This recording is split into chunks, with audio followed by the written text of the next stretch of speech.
All right. We should be back in the building. Let me double check and make sure we're good. Y'all know what to do.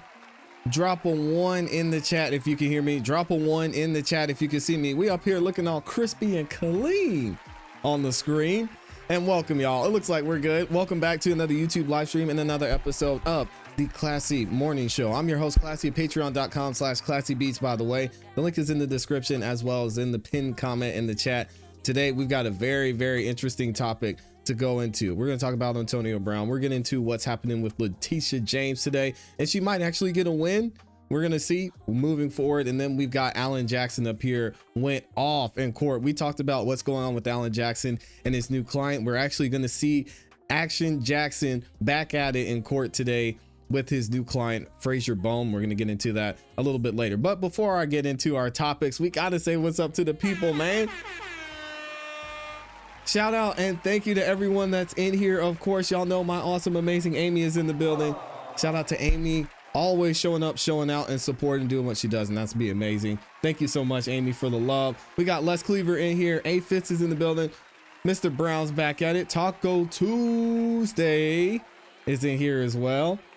Good to see all of y'all in the building early this morning. It's going to be a great time, and thank you so far to everyone that's liked the video. I don't ask for much on this show, but the one thing I do ask is that you all like the video on your way in. It's free, it helps the channel continue to grow, lets the algorithm know you guys are enjoying the show, and it shares the video on the channel and this live stream with more people. There are already over 500 of you that have liked the video so far, so thank y'all for that. And also, if you're feeling super generous, you can share the video as well. All you have to do is click the button that says share. It's got an arrow that's curved and pointing to the right. That'll allow you to share the video to anyone you want, either on Facebook, on Instagram, on X, or to your group chat, and tell your family and friends where you're going to be hanging out this morning and going into the afternoon with us as well. So last but not least, I will be reading super chats as we go throughout the show. So thank you to everyone who goes the extra mile and sends in super chats. I know I see some of y'all over there already. Shout out to my guy Les Cleaver in here, gifted 5 memberships in the building. If you got a membership from Les Cleaver, please do the right thing, do the polite thing, and make sure you say thank you. He's giving you a chance to have your name highlighted in that beautiful green. You also get an opportunity to get instant access to all the videos we drop here, and you get to check out the members only content too. So make sure, if you haven't done that yet, do that, and say thank you to Les Cleaver, who also dropped the 10 bomb and says, good morning. May each of you have a blessed day and be filled with love, happiness, and forgiveness. Be thankful of your blessings. I think he meant to say for your blessings and those around you. Pray for others, and peace be with you all. Amen. Thank you, Les Cleaver, for the love. I appreciate you, man. Good to see y'all in here. Yeah, exactly. Liking the video is like wiping your feet before you enter the building.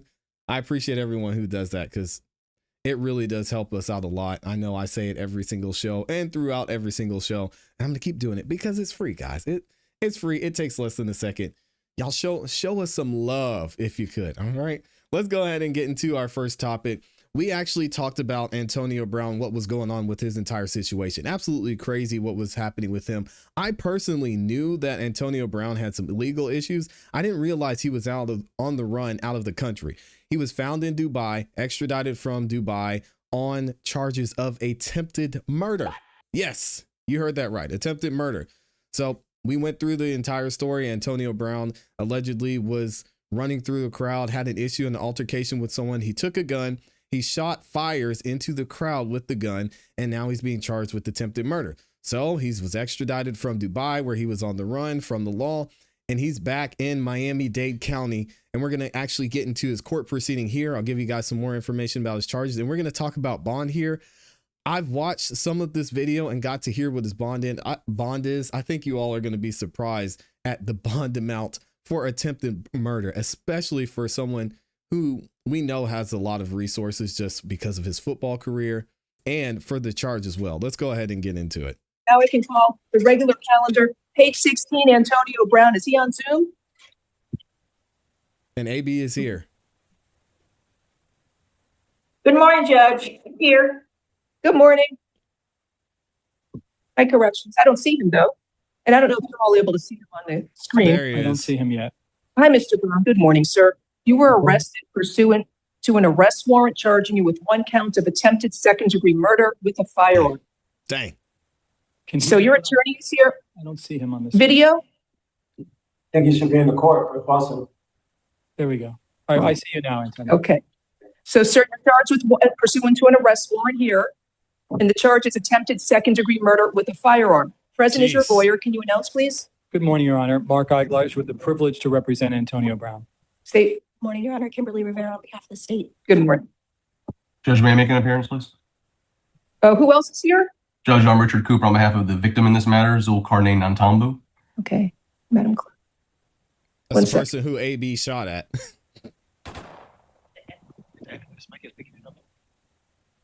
I may have to play that video for y'all again too, just showing where he took those shots. It was wild. Video. Can you put him on the screen? He's on the screen, but you can't. There you go. Can you see it now? We can. Okay, very well. What's going on? State. Yes, Your Honor. This is an incident that happened in May. Mhm. Your Honor, I'm sure has reviewed the arrest affidavit. I apologize. I'm losing my voice. After this incident occurred, this defendant fled the country to Dubai. The state entered a red notice and then did an extradition packet and had Okay. him extradited back. Okay. We have since filed a motion for pretrial detention. Okay. Thank you, Mr. Eiglarz. Yeah, Judge, that is not correct. He didn't flee to Dubai. He has business in Dubai. He's had business in Dubai since 2022. I have Wow. documents that evidence an ongoing business in Dubai. And he went there in May before any warrant was issued. In fact, from the scene, police let him leave. He wasn't under arrest at all. And then in June, a warrant was issued. He hired an attorney. He had a falling out with that attorney. He ultimately hired me to arrange a surrender. And prior to that surrendering occurring, he was picked up by law enforcement. He always had the desire and intention to answer to these charges. I filed a permanent appearance in this case. This is a bondable offense, and I'd like to be heard on ties and reasons why a reasonable bond is appropriate. This is wild. Again, I don't know the law all that well, but I know some of it. I think it's still wild that you can get out on this type of bond for second degree murder. Not only in this instance with Antonio Brown because of the nature of the crime committed, but because he was out of the country. That alone, that the fact that he had to be extradited, you'd think there would be no bond. Again, I don't care either way. We'll see what the judge has to say. Okay. Judge, he was supposed to surrender. He did not. He was aware of the charges pending. His reasons for going to Dubai are questioned. He's given multiple different reasons for why he went. And at this time, Judge, we would ask that Your Honor leave it for the division judge and we could do a hearing for pretrial. The judge who signed the warrant, Judge Rodriguez gave him a bond and roadhouse arrest. Correct. So why shouldn't he get a bond? Judge, if Your Honor is inclined to give him a bond, we are filing the motion for pretrial detention. It has been filed, but if Your Honor is inclined to give him a bond, I would ask Your Honor to elevate the bond a lot higher, considering his flight and his potential to flee again. Makes sense. What is the basis for the motion for pretrial detention? Is it a first-degree felony that you're filing? No, not. Well, that's what it says here, first-degree felony. Judge, let me double check because Ms. Beth assisted this morning with the motion. Give me a moment. I want to take a look at this warrant. Judge, an attempted second-degree murder with a firearm is a first-degree felony. This case is why are they talking grossly to the judge overcharged, like that? Judge, and I can explain why. Dang.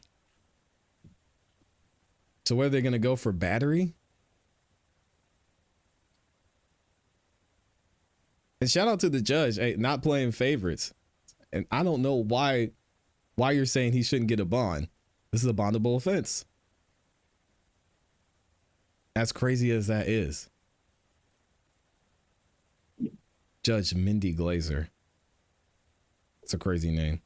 Let me skip ahead here so we can hear what the judge has to And say. surrender arrest warrant, we were, Here we go.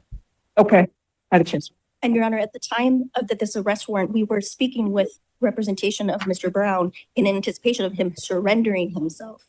So that was why there was some sort of agreement about a bond amount. Let me also address what we're dealing with in terms of the facts. The alleged victim is a convicted felon. He's a fraudster. He alleged, and you can look in the arrest affidavit, to do with it says anything. possibly grazed by the bullet. Judge, he then went and interviewed. I can play it for you. He says that the scratch on his neck, which he's talking about, actually came from the melee that occurred while he was attacking my client before the shots rang out.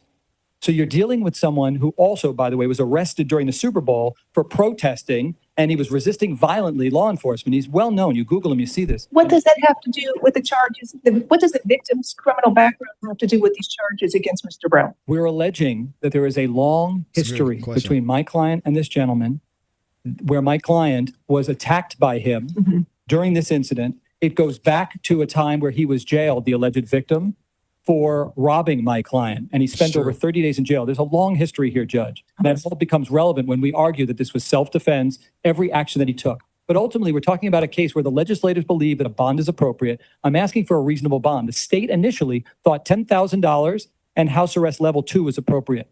If the court wanted to increase that, again, I think that a standard bond without house arrest so that he can work and support his 7 children with one on the way in June. He's the Wow. sole supporter, and he's been in jail for 41 days. He can still work from home, but he cannot work from jail. He needs to support his family. This is a defendable case, and I'm here with a permanent appearance on this case. Thank you. Let me hear from Mr. Cooper. He's the victim's, I guess he's the victim's attorney. Go ahead, Yes. sir. Yes, Judge. Good morning. On behalf of Mr. Nantambu, Judge, this is a matter where in the allegation it is very clear that there is a scuffle. Whoever caused the scuffle, that's irrelevant. What is relevant is that Mr. Brown then leaves, comes back with a firearm, and starts wildly shooting at my client. And by the grace of God, he was not killed. So it was Mr. Brown's intention the entire time to kill this man, to kill my client. And then he not only flees the jurisdiction to a country that he believes is non-extraditable, but he's flaunting it on social media for months. And with the help of the U.S. Marshals, was the only way that he was coming back. Mr. Cooper, Your Honor, if I may, Well- Yes. give a rendition. I mean, I don't know if he was flaunting it. I think he was just living his life carefree. I think that's kind of a misrepresentation. They would have to prove it at some point. Please. The facts of the case are very clear. It's on video. Mr. Brown is the initial aggressor. He punches the victim in the face, and then he and his friends attack the victim. Security has to rip them all apart. The victim walks away. He walks out of the incident, and the defendant chases him down with a gun and shoots at him at point blank range. They have a history together, back and forth. There is animosity there. But at this point, he is on video attacking the victim and chasing him down and shooting at him. Those are the facts of the case. That is not accurate. Let me just respond. My client left the scene to get to his car, and he feared correctly that the victim would be waiting for him. My client took his gun, not a security person's gun, by the way. The state alleges that there was a security officer who he took his gun. It was my client's own concealed weapons permit that he has, where he retrieved his own gun. He pulled it out because he thought he would encounter this man, and he did. And that man, again, showed acts of violence. My client shot twice, not at him, but shot twice so that he can continue on to get to his vehicle. That will all be argued when we have an appropriate time. But this is a defendable case, Judge, and it's bondable. Thank you. I have one question. Was the victim shot? Was he actually struck by this bullet? I don't believe so, Judge. I think he thought that he was. He had injuries from being attacked by the defendant and 2 other people. I believe at one point he thought he was. And I would say, Your Honor, that I can't speak to that, but I don't believe so. Judge, I Yes. can play for you.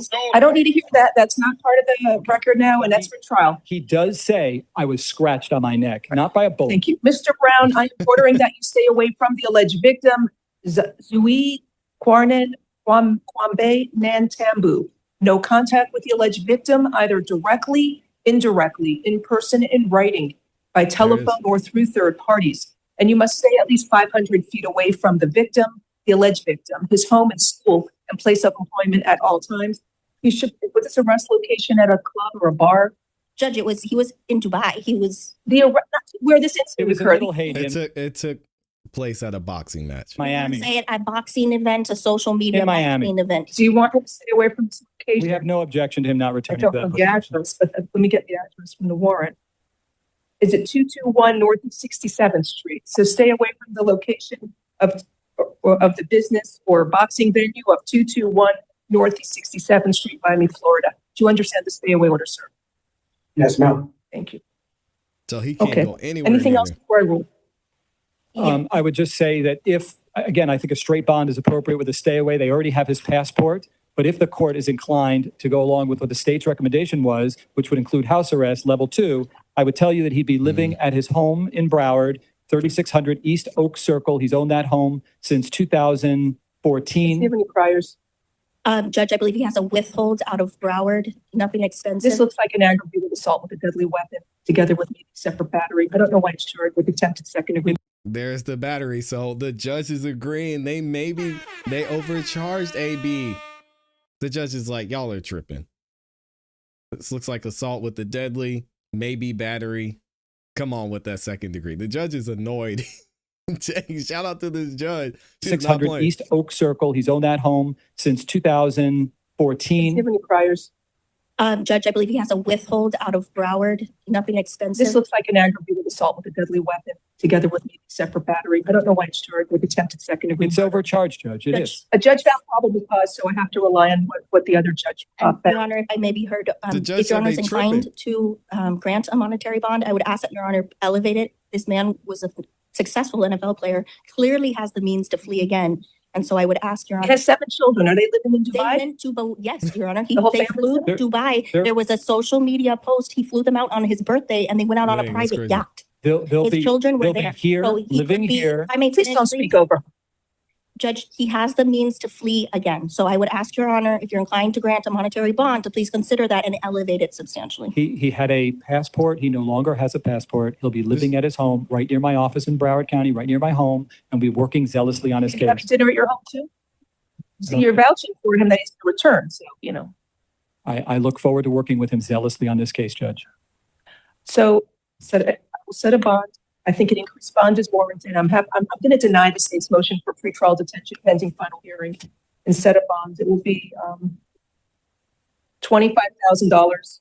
I'm also going to do plus house. I don't even know why he needs house arrest, but I understand the state's concern. He's going to. So So I'll don't put do. it then, Judge. Pardon me? So don't put it. I just offered that as an alternative to, but I don't think he needs house arrest. I'd like him to be able. So the judge is saying that Antonio Brown, this man who has made millions of dollars over his career, is going to pay a $25,000 bond. Shout out to this judge.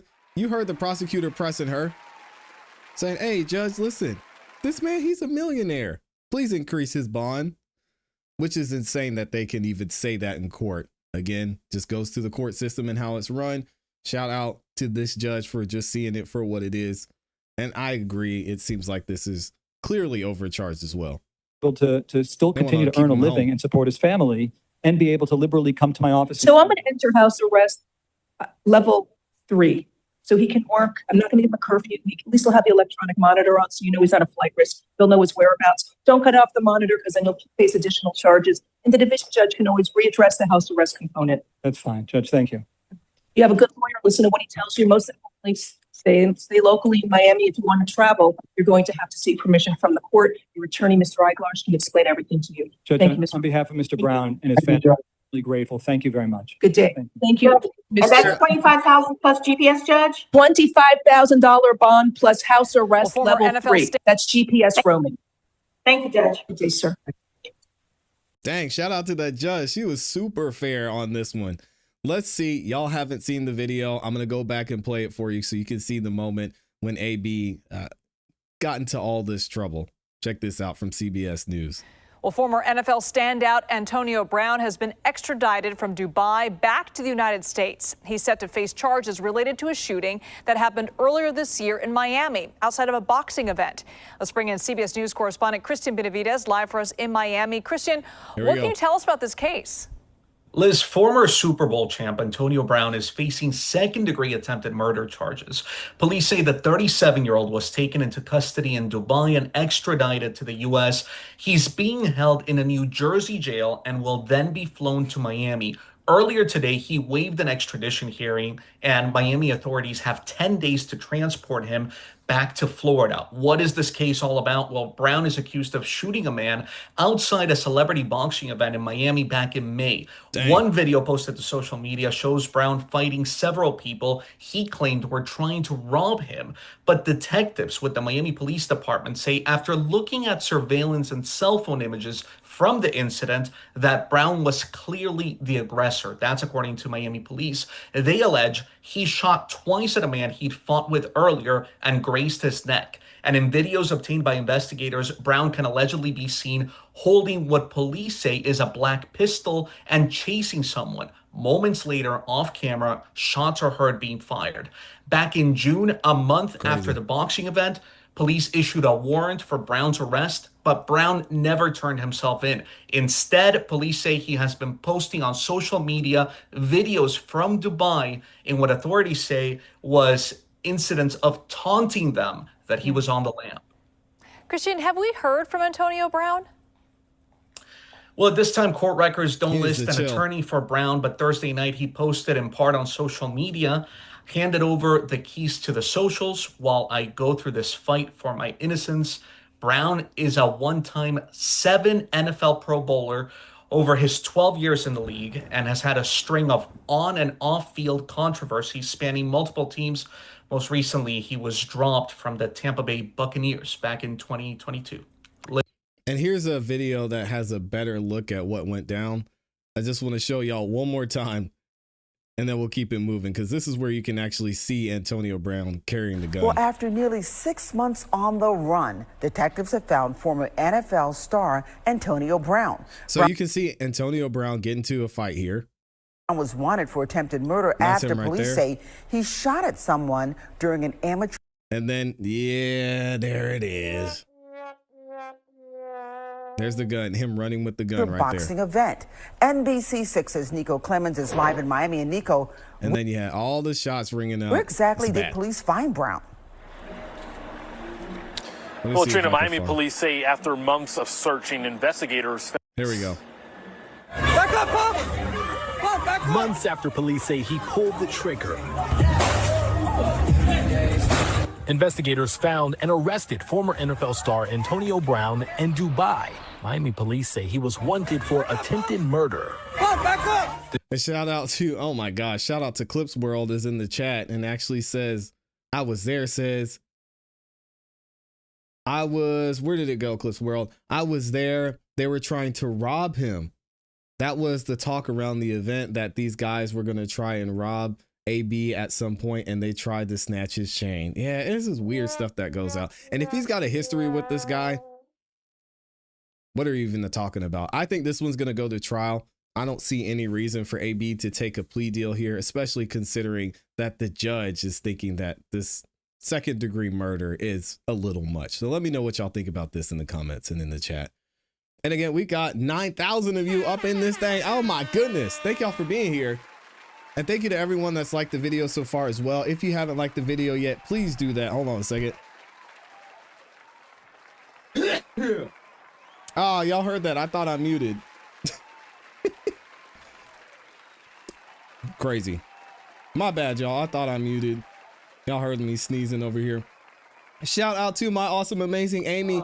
Just gifted 5 memberships. If y'all got a membership from Amy, you know what to do. Make sure you say thank you. Make sure you check out the members only content, and your name's highlighted in that beautiful green now as well. Shout out to Amy for always showing love in the building.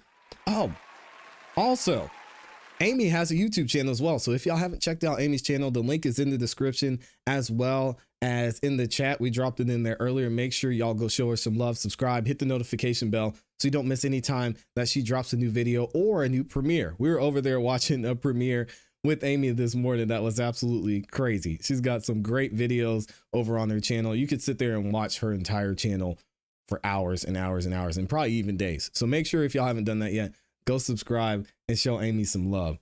Also, shout out to Mr. Brown in here. He dropped 2 super chats back to back. He dropped the 5 bomb just showing some love, and he dropped another 5 bomb. Thank you, Mr. Brown. Good to see you in here. I know Mr. Brown is back from vacation and he was chilling down there in Florida. So good to have you back in the chat, Mr. Brown. I appreciate you always showing up and showing out and showing support. Let's get this next topic in here because we've been talking a lot about Letitia James, and we're going to have an update soon. What's going on with Letitia James in this court hearing today? So I'm going to let the experts talk about it, and then I want to get y'all's reaction if I can find her picture. And let's see what they have to say here.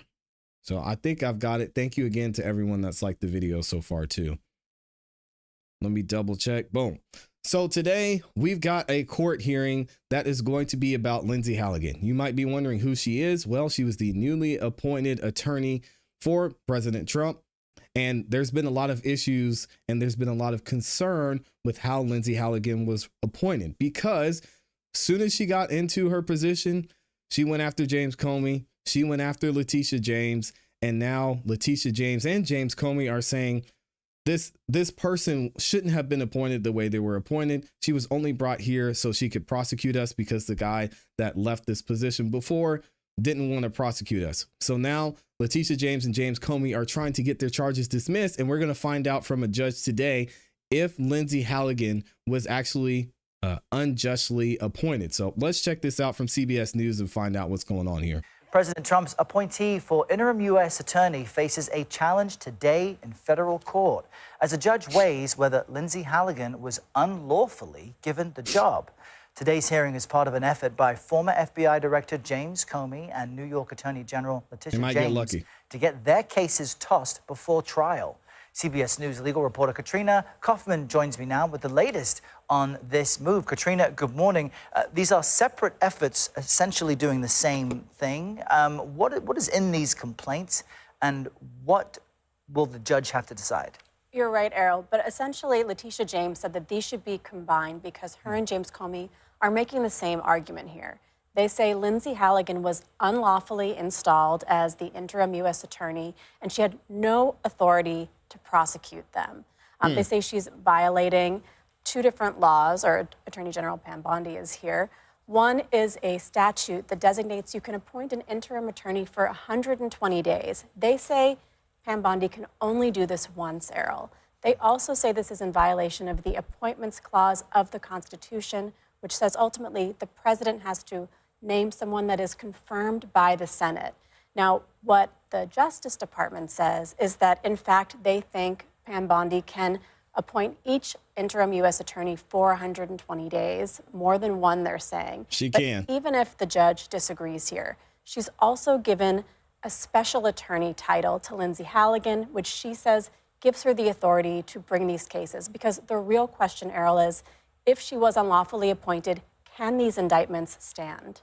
And how might the outcome impact cases against James and Comey? I mean, they could potentially ultimately be dismissed. It all depends what this judge decides. So there's the question, was she unlawfully appointed? If so, should the cases still be dismissed? What's really unusual here is that Lindsay Halligan went alone into these grand juries, Errol. She was the only one to sign the indictments. Yep. By comparison, judges in other That is an states, issue. California, Nevada, and New Jersey, have disqualified Trump-appointed U.S. attorneys, but they let indictments that were brought while they were in office stay because career prosecutors were deeply involved in those. These U.S. attorneys had minimal involvement. We have a very different situation here with Lindsay Halligan, who played a key role, really the only role, in bringing these cases to the grand jury.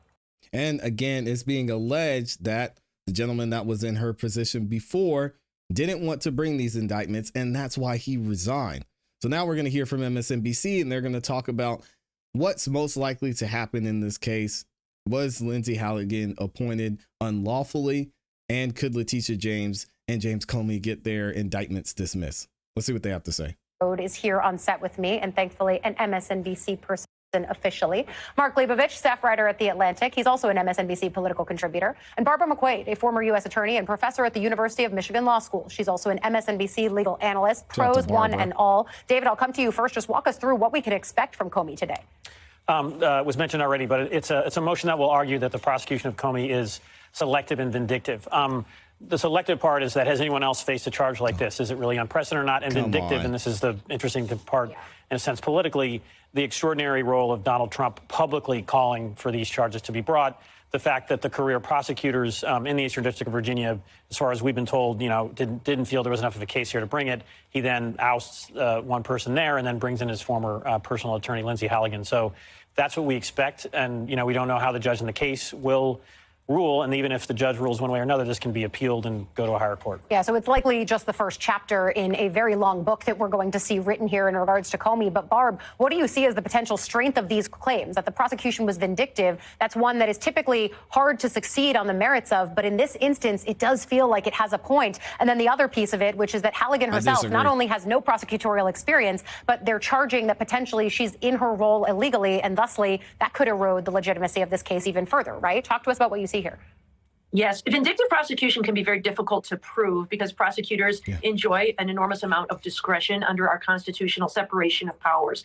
Ordinarily, it comes in a case where prosecutors say, because you exercise your right to appeal, we're going to crack down and bring more serious charges against you. So it is retaliating against someone for exercising a known legal right. The theory Jim Comey has here is a little bit novel, which is, the right he was exercising was just the right to do his job or to speak out. It's a little bit separate from the rest of the case. And so this one might be an uphill battle. But the appointment issue, I think, is a very strong argument. There are three ways a U.S. attorney can be appointed. One way is with Senate confirmation. Another way is through the Federal Vacancies Reform Act, which allows the appointment of somebody who's either been presidentially appointed and Senate confirmed to some other position or has been serving in that agency for 90 days, or through the interim process where someone gets to serve for 120 days. Lindsey Halligan meets none of those qualifications. They already had their go at the 120-day interim with Eric Siebert. And so because there is no path for appointment, I think there's a very strong argument here that Halligan's appointment is illegal. We're going to hear arguments about that in the Third Circuit Court of Appeals today regarding Alina Habba, and that may give us some insights. But of course, this case is pending in the Fourth Circuit as opposed to the Third Circuit, so we could see different outcomes there. Yeah, and we're going to circle back to the Alina Habba of it all because that is percolating in the background. But Mark, what are you watching for from Comey's defense and from this case more broadly? Because we started our last hour talking about how this is happening in the court of law, but it's very much a case of public opinion and court of public opinion as well. Well, yeah, I mean, before we get to the Ali Habba of it all, I love that phrase. I do think that, look, I mean, the legal parts of this are complicated. They're multi-layered, and I don't pretend to have any of the authority that anyone else on this air right now has. But I do think that the crux of this is not so much a selective prosecution, but this is playing out in a way that we have never seen before, which is a president of the United States not whispering his enemies list at all. I mean, basically being extremely public, extremely fulsome about who he wants punished, and basically that going directly everywhere, but also directly to the Justice Department, to the FBI, and what have you. Yeah, but we've seen it happen. Letitia James ran her entire campaign on going after Trump. I'm going to get Trump. I'm going to go after Trump. Trump is going to go down. And we heard it over and over and over and over. And now the president is saying, okay, well, I think you broke the law. I'm coming after you. What's the difference? I guess it's a multi-layered, as this gentleman said. Maybe we're missing something. It seems pretty straightforward to me. Did you break the law or not? This is, it seems to be a central part of his narrative. I mean, punishing his enemies. I think at some point, this will probably play out in a lot of different courts over a long period of time. But you do sort of have to wonder, what is the political benefit of vindictiveness, of revenge, when you are effectively sort of heading towards lame duck hood and the economy is still in a pretty rough place, and people are obviously want the president and want the Republican Party and want the leaders of Washington to focus on the economy and other issues. Yeah, I want to know what you guys think about this. Is Letitia James going to get a win today? Court is happening actually right now as we speak. The judge may make a decision on this. I want to know if y'all think Letitia James Comey, they're right, Lindsey Halligan was appointed unlawfully, or if our guy 45-47 is going to get another win. Let me know what you think in the comments in the chat. And again, thank y'all for being in here. Shout out to everybody just joining us. Keep it moving. New York is in here. We got 420 Me Moth. Oh man, I'm going to mess that up. Me Mo Moth or Me Momo F. Ruined that thing. Thanks for being here. Good to see y'all in the building. I know a lot of you came because you wanted to check out what is going on with Alan Jackson. I'm so happy that they actually had the court proceedings from Alan Jackson's defense of his client in here. So we're going to get to that here shortly. What do y'all think about this situation with Letitia James? I find it so interesting that in a lot of the legal situations we've seen, everything is on a case-by-case basis, literally. It means Letitia James, she can run her entire campaign saying that she's going to go after someone who she thinks has broken the law. But the president could say, I think this person's broken the law. I don't like them. They attacked me. And now I'm going to make sure that they pay for what they did. And I'm not a lawyer. It just seems pretty simple and straightforward to me. I don't know. It means main mom of 3. Oh, okay. Shout out to main mom of 3. My bad. My bad. Oh man. Oh, shout out to Keep It Moving in New York. Says late coming in. I was watching Amy's page. Yeah, y'all go show Amy some love. She has some great content over there. Shout out to Arizona's in the building as well. President needs to focus on other things than trying to get revenge. Well, I think he's focused on a lot of things right now. You know, they're working on getting the government back together, figuring out what's going to happen with these tariffs. And then he's got people like Lindsay Halligan and Pam Bondi that are going to get revenge. Nothing wrong with that. I guess when you're the president, you've got a couple of things in your arsenal. So, hey, it's his time now. We can't be mad. We can't be cheering for one administration when they're doing it and then say, oh, it's bad. He can't do that for the other one. But I don't know. That seems like it is what it is. All right, let's keep it moving and go ahead and get into this. So if you haven't heard about Alan Jackson's new client, I'll give you a brief overview of what's going on here. This young man, Frazier Bohm, was in a terrible, terrible accident. And I think it is an accident. We'll hear more about it here shortly. But he ended up ending the lives of four young women who were in a car that was parked on the side of the road. He was going way, way, way too fast in this area. And Alan Jackson's not denying that. Frazier Bohm isn't denying that. But the reason that we're here and the reason we're going to get into this hearing coming up is because not only is Alan Jackson doing his job in defending his client, but he's asking for these charges to be dismissed because, as he said in a recent interview we covered that he did with Billy Bush, Alan Jackson feels like his client is being overcharged. And I may somewhat agree. So what we're going to do is we're going to check out what AJ had to say here in court. We're going to see him back in action again and find out why he thinks these charges should be dismissed. And then the judge will give a response here. Check this out. 189, please member, be present. Appearance, please. Good morning, Your Honor. Alan Jackson with Jackie Speroni on behalf of Mr. Bohm, who was present in court out of custody. Nathan Marcos, along with Pauline Nazarian, people. There he is. Hello, Your Honor. Hello. Mr. Calandra, he's here.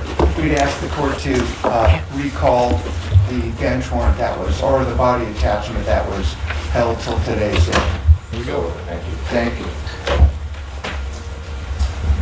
Okay.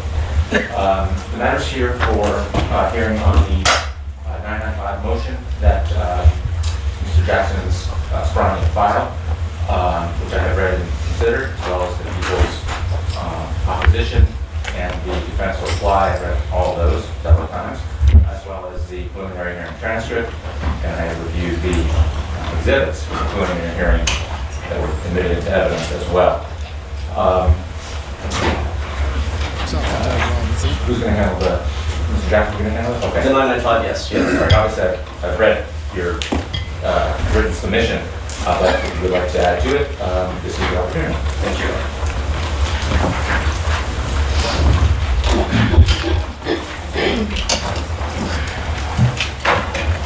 All right, AJ, let's go.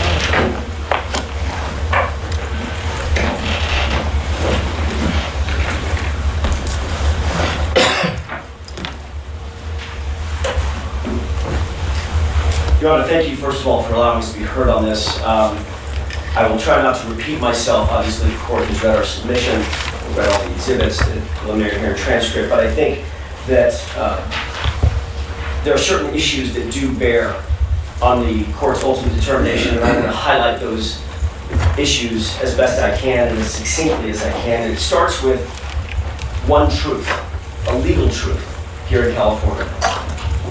Speed cannot be treated as malice. Speed cannot be treated as malice. That is the rule in the state of California. It's not made up by the defense, it's not made up by me. It's not a tagline. It's the rule of law in California recited in a statement handed down to the lower courts by the Supreme Court Justice Kelly Evans. Your Honor, this case has always required one thing and one thing only from the prosecution, and that is proof of implied malice. Not proof of negligence, not proof of recklessness, not proof that this was a tragedy, which it clearly was. They must prove implied malice, and the law is crystal clear that implied malice has two separate and independent requirements: an objective requirement and a subjective requirement. And this is very similar to what we saw in the A.J. Scott trial.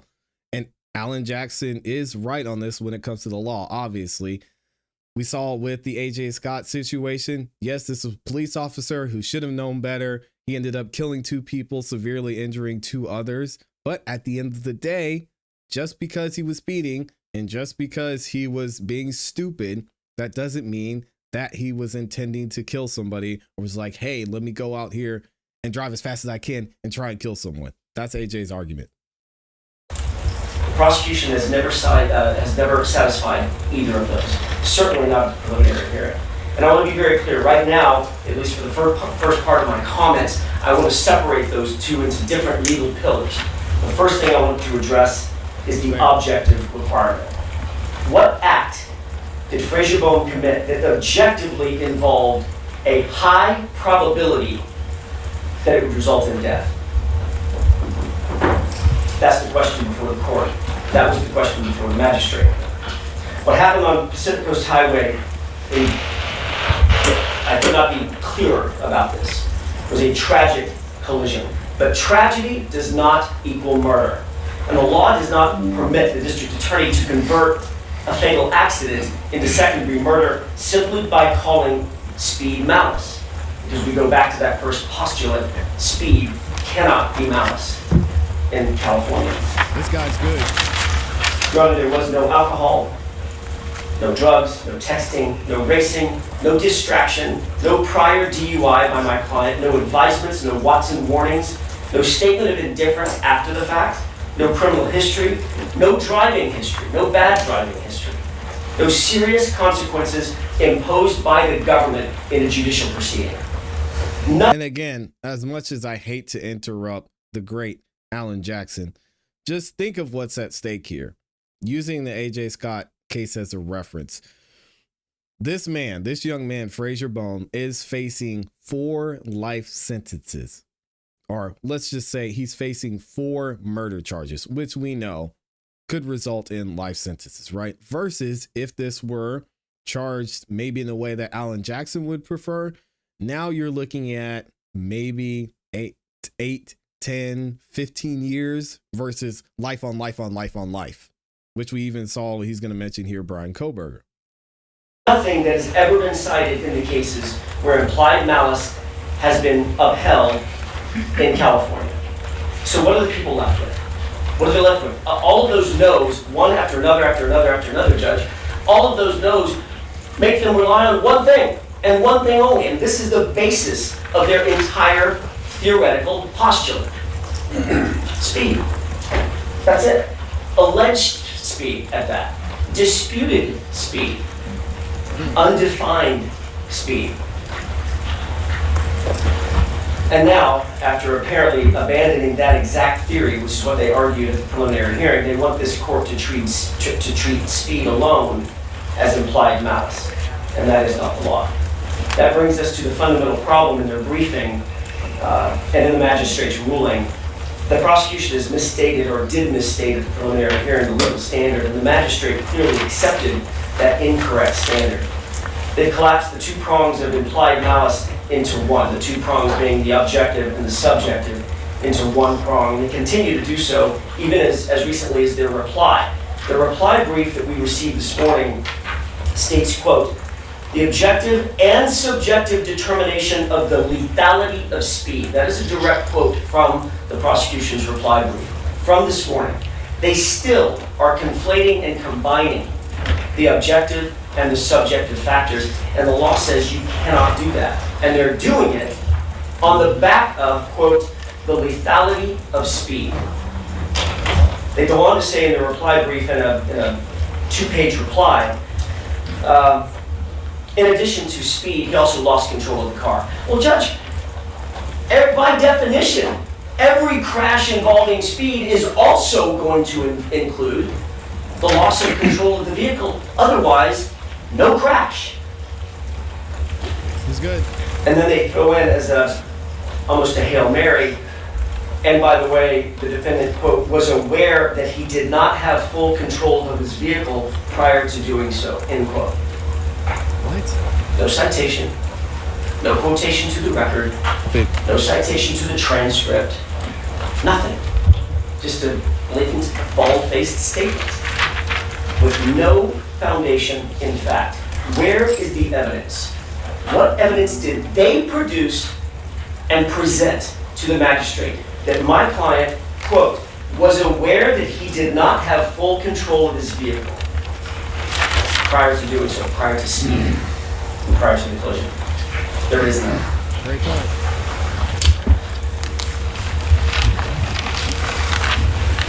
They collapsed the two prongs of implied malice, as I just said, into one, and they applied pre-Reyes, and the court now is very familiar with Reyes, the 2023 version of CalCrim 520, both of which, pre-Reyes and the prior CalCrim, do not control. They are no longer the law. And the prosecution got the law wrong, and they argued the law wrong, and the magistrate, unfortunately, got that law wrong. The California Supreme Court's current rule on the objective prong of implied malice is set forth in the new 520 CalCrim, and the case is post-Reyes. Before we go any further into the facts, the record, the evidentiary defects that were at the preliminary hearing, we need to start with what the Supreme Court has already started for us, and that is the Reyes case. Because if this court applies the law as it exists today, which this court must do, not as it existed before 2023, then the murder counts cannot stand. They are legally infirm. Period. Full stop. The Supreme Court in Reyes made it unmistakably clear that to prove implied malice, the act itself must involve a high degree of probability, not possibility, probability, that it will result in death. That's not a risk, Your Honor. That's not a possibility. That's not dangerous in some generalized way. We can have possibilities and danger that still do not reach the level of implied malice. It must be a high probability of death, not just a probability. And that means significantly more likely than not. I tried, as I was preparing my arguments today, to put this in terms that ring true to we lawyers and the community members at large as well. A high probability of death means it is significantly more likely than not just 51%, not just more likely than not just the famous scales with a feather on, significantly more likely than not that you're going to kill someone when you commit that act. That you're going to kill someone when you commit the act. They rely on speeding. That's it. That's their entire theory. I've provided the court with 2 copies of the CalCrim. I just wanted to make sure that we're absolutely crystal clear about the language difference between those, the old and the new. They're marked. This is good. One copy is the CalCrim that people actually relied on. It was superseded and is no longer the law. And one copy is the instruction post-Reyes, and that is the current law. In the old version, the objective standard, what I might have been arguing 10 years ago, before Reyes, highlights that, quote, the implied malice requires an intentional act. The natural and probable consequences of the act were dangerous to human life. So be it. That's what the law used to be. But the correct law regarding the objective standard now reads as follows. The defendant has implied malice if he intentionally committed an act. The natural and probable consequences of the act were dangerous to human life, in that the act involved a high degree of probability that it would, not may, it would result in death. The clearest language used by any court since Watson, defining a high degree of probability of death relating to traffic homicides, is the Moore case. The court explained in that case that Mr. Moore, the defendant in that case, drove 70 miles per hour on a neighborhood surface street, intentionally crossed into oncoming opposing traffic, causing other drivers to avoid him, intentionally ran through a red light at speed, struck a car in the intersection at speed without even attempting to apply his brakes, killed a passenger, and then evaded the police following that. And he did all of this, as he admitted, because of what he called, quote, wacky tobacco, end quote. That's a quote right out of the case, reasonably implying that he was high on marijuana at the time. The court in that case defined a high probability of death, and this is important, as a near certainty. A near certainty that the act would result in death.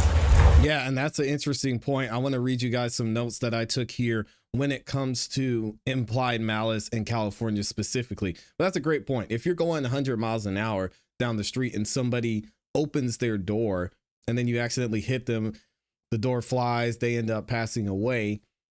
I mean, was that malice? I mean, is it likely that someone at that time, that just at that time you were going by, was going to open their door and they were going to get hit that way? I mean, there's a defense there, but this man, Alan Jackson, is fighting for his client. So let's check this out. When it comes to implied malice in California, I just tried to make it easy to understand. Again, I'm not an attorney, and y'all can do your own research. So, excuse me. California uses two types of malice to prove murder: express malice and implied malice. We're talking mainly about implied malice here. Express malice is, I meant to kill you. Obviously, as he mentioned, Alan Jackson mentioned the case where the man, he went and he drove in the opposite way of traffic and was trying to kill some people, right? And then implied malice is basically, it says, I didn't say I wanted to kill you, but I did something so dangerous and reckless that the law treats it as almost the same. Implied malice basically means you knew your actions could easily kill someone. You went ahead anyway, and you just didn't care about the risk. Now, that's the reason that they're introducing here the defense that Frazier was trying to get away from somebody that was road raging against him, that was trying to get him to move a certain way, get out of the lane, and he was scared, and then he drove faster, and then he ended up killing some people. That's what they're saying. So there's a couple parts when it comes to malice or implied malice under the Penal Code 188. All right. So prosecutors, they have to show every single one of these factors. And the factors are the defendant intentionally did an act, or not intended to kill, just intended to do the act, which they're saying, Alan Jackson saying here is speed, right? So he went 120 miles an hour down a busy street. That's one factor. The act inherently was dangerous to human life. It wasn't a harmless mistake. It was something any reasonable person would know could seriously hurt or kill someone. They might have that factor as well. The defendant knew their actions were dangerous. Well, this is where it gets a little bit iffy. They were aware of the risk. If he didn't believe there was a risk, and the prosecution can't prove this, then they might not meet this third factor. This can be shown by past warnings. Alan Jackson mentioned he didn't have any other citations. Common sense. Is it common sense that he shouldn't have been driving that fast in that area? Maybe. Training, prior similar incidents, or how obvious the danger was. And then the fourth thing is they acted with conscious disregard for human life. Obviously, he wasn't intentionally trying to hit these women, as far as we know. So there's that part too. So no accident, not an accident, not carelessness. This is a reckless indifference at a deadly level. If he was trying to simply get away from someone and he was speeding to get out of the way, then maybe they don't have that factor either. A classic example is DUI murder, also called the Watson murder. Someone had prior DUIs, they completed DUI programs, and they knew they shouldn't have been driving drunk, and then they go out and kill someone. Obviously, that's going to be implied malice because you knew you shouldn't have been driving drunk, right? And then the key idea here is that implied malice, it doesn't require an intent to kill, hatred, planning, or personal anonymity. It only requires knowing a breach of deadly risk, or that you're going to kill somebody, and choosing to ignore that risk and saying, I don't care, I'm just going to do it anyway. Now, if the case is, and if the prosecution is going to say, oh, he was just some rich kid that got a new sports car, he didn't know how to handle it, he wanted to test it out and see how fast and how far it could go, and then he ended up killing these people, then they might have a case here. But now you see it being introduced that Alan Jackson's saying, whoa, hey, chill, y'all. He was actually feeling threatened. He was trying to get away from someone. He didn't like it. He was in a specific situation and he wasn't being reckless because he was just wanting to speed. He was in a situation he thought and feared for his life. That may change things. Here's another analogy. Imagine if you're standing on the top of the building and throwing bowling balls into traffic for fun. As we mentioned here, you might not intend to kill anybody, but you know that's a stupid. Like someone's probably going to get hurt. And then in last but not least, I had this one note. Implied malice in California means you knowingly did something extremely dangerous to human life and acted like you didn't care whether someone died. So there we have it. Hopefully that makes sense. I want to know what y'all think about that so far in the comments in the chat. We're going to continue on with AJ's argument. If you're watching this as a clip, make sure you go on and watch the next video and let me know what you think so far. And I do want to take a second and say thank you to Amy. Oh my goodness. Showing so much love. Dropping the cake reminded me it is lunchtime. It's past lunchtime and it's always a good time for cake. Shout out to Amy with the cakiest cake in the building. Amy always kicking it up, man. Thank you so much, Amy. I appreciate you. And thank you for everything you do. I mean, it's highly probable it's a residential neighborhood. I love the guy and he's got to try hard, but you think that's it? That's like saying I shot a gun into a room where people were present in 10% of the radius, even though 90% of the room is empty. It's still insane. Well, it's insane if you think that somebody in that room is going to kill you. So if you shoot that same gun and it's a shotgun at the person who looks like they're going to kill you and you hit 3 other people and that person, then essentially would that be implied malice if you're defending yourself in that instance? I get what you're saying with the example, but at the same time, I mean, you're allowed to defend yourself. So if there's people hurt while you're defending yourself, if there's people killed while you're defending yourself, is that malice? In some instances, the law would say, no, it's not malice. It would be considered negligent. It would be considered reckless. Firing a shotgun at 10% of the room when there's a crowd of 10 people there while someone is trying to attack you. It's not malice, but it's reckless and negligent. So again, it's tough, man. The law is a funny thing. And that's why we have defense attorneys and that's why we have prosecutors, because it all depends on what the evidence is going to be able to show. Allegedly, the person chasing this kid has a long history of road rage. See, that's going to factor in. It'll be interesting to see how this is resolved for sure. Thanks, E, for covering this. Thank y'all for being here too. I appreciate it. What else are y'all saying? What else are y'all saying? But I think that is a good example. I think this kid is way overcharged, but a $4 million bail. That was crazy. I couldn't believe his bail is $4 million. Antonio Brown is in Miami-Dade County. He picks up a gun, shoots it at a guy that he is clearly trying to, let's just say, intimidate. And he gets a $25,000 bond. Yeah. And it's because we haven't gotten to the trial yet. So Alan Jackson mentioned that during his defense, and he may even mention it here. We're going to get into that some. But yeah, what they're saying is he felt like he was being chased. He was in danger. He was trying to get away. He's just going as fast as he could. And unfortunately, someone got in the way. Is that a good defense? I think if with that being their defense alone, proving malice, it just seems like it would be very difficult in this case. To me, just looking at it as a juror, if they bring this to a jury and they say, hey guys, this is the reason that he's being charged with 4 murder counts, because we believe there's malice here. We believe he did something so dumb and he knew it was going to cause somebody to die. They're not going to be able to prove that, in my opinion, for what we've seen so far. The prosecution is not going to be able to prove that this was implied malice. Just because you know it's dangerous to drive 100 miles an hour through a residential area doesn't mean that you knew it would kill somebody. No, it's going to be tough. Let's go ahead and get into the rest of this. Thank you to everybody that's here. Alan Jackson's going to get back into it. We talked a lot about Frazier Bohm and what's going on with the situation between him driving well over the speed limit and killing these 4 young ladies was so tragic. So we're going to hear from AJ. He's going to talk about why he thinks this case has been overcharged, and then we'll get into the whole implied malice situation. Check this out.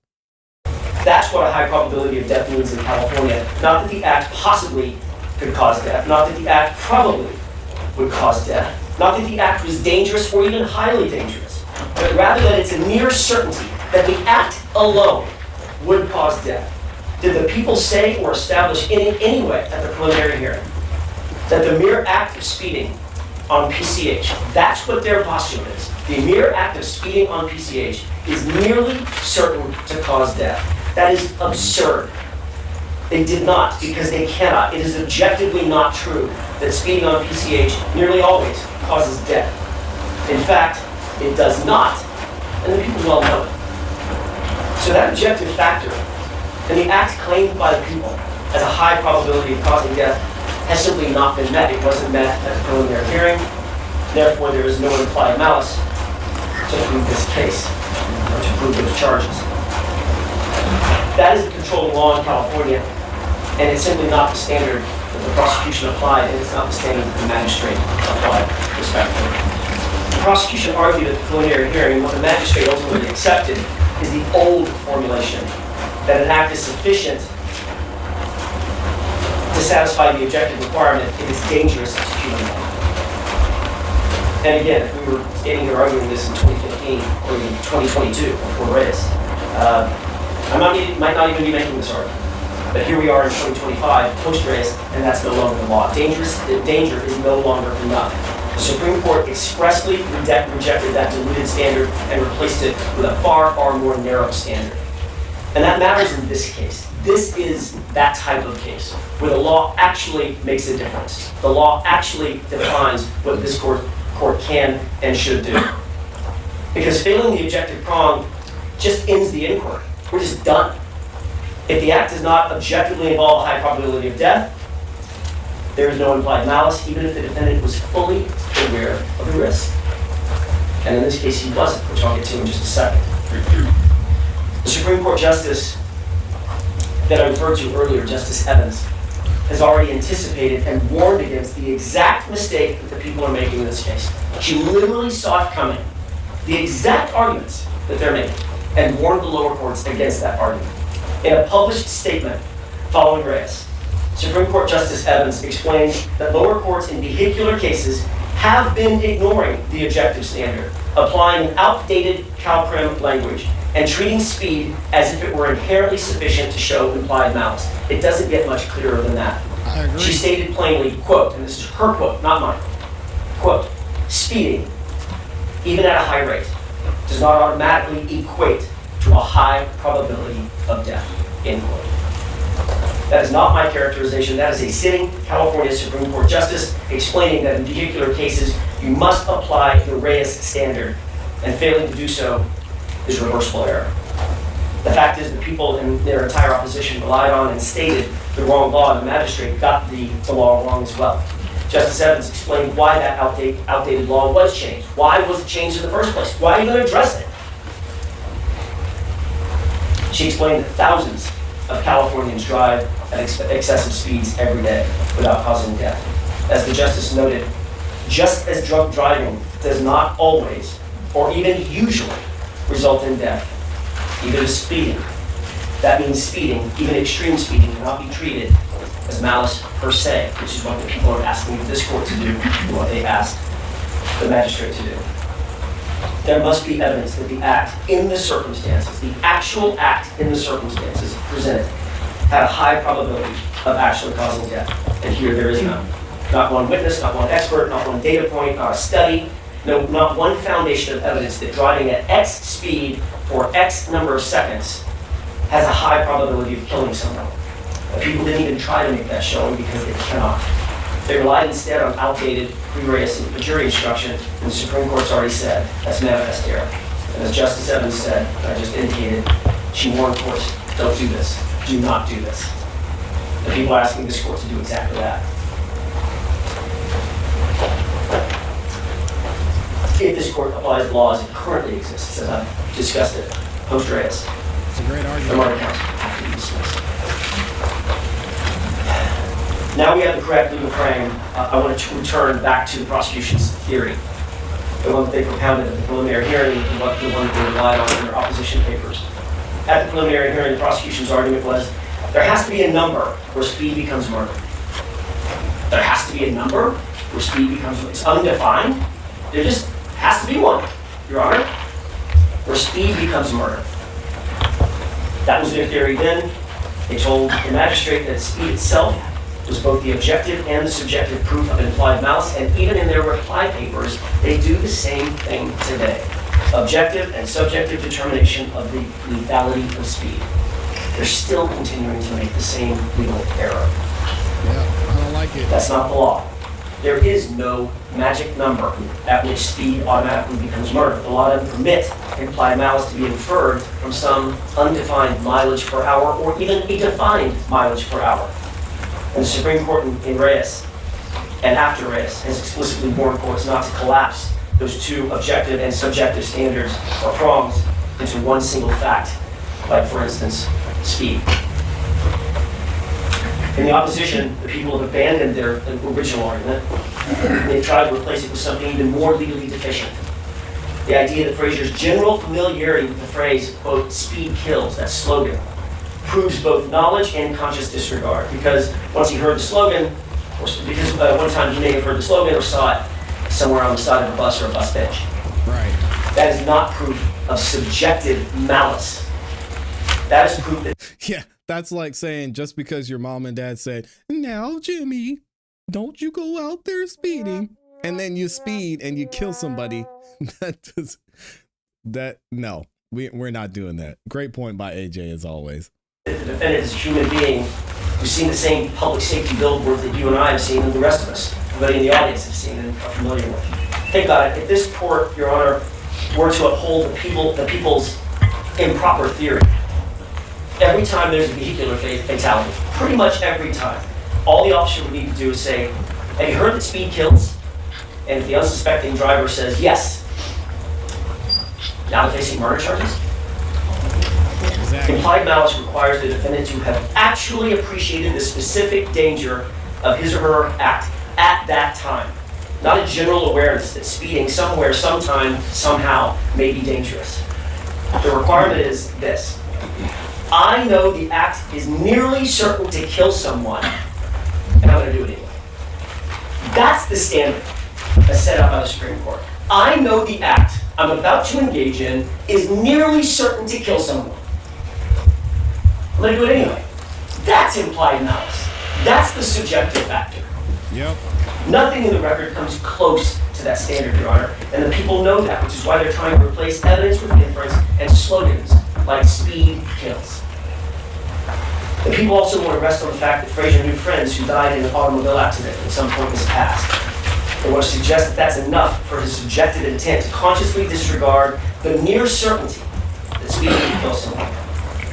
Your Honor, we all likely know someone tragically who has passed in some sort of traffic accident.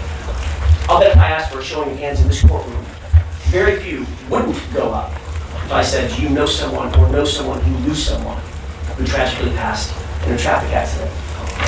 Yeah. But under the law, that's not the same as being sensitized to the consequences of certain acts. That's what the law requires. We have yet to find any case in all our research in which that was the predicate for the subjective requirement. And yet every case that we have found, including Ortiz, which we cited, states the opposite. The subjective requirement can be established only from suffering serious consequences from the government because of your own conduct. That's Watson. This court knows that case inside and out. That's Watson. The defendant had suffered sanctions by the government, warnings by the government in judicial proceedings, in a judicial governmental environment that warned him against the very act he then went out and did again. That is missing here. The people cannot replace Frazier's subjective knowledge with a traffic slogan and somebody else's traffic collision. That's not the law.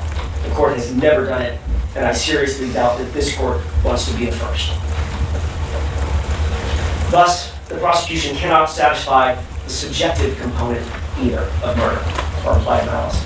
There's no evidence, none, that Frazier Bohm believed he was actually traveling at 100 miles an hour, 90 miles an hour, or 80 miles an hour. There's no evidence of that in the record whatsoever.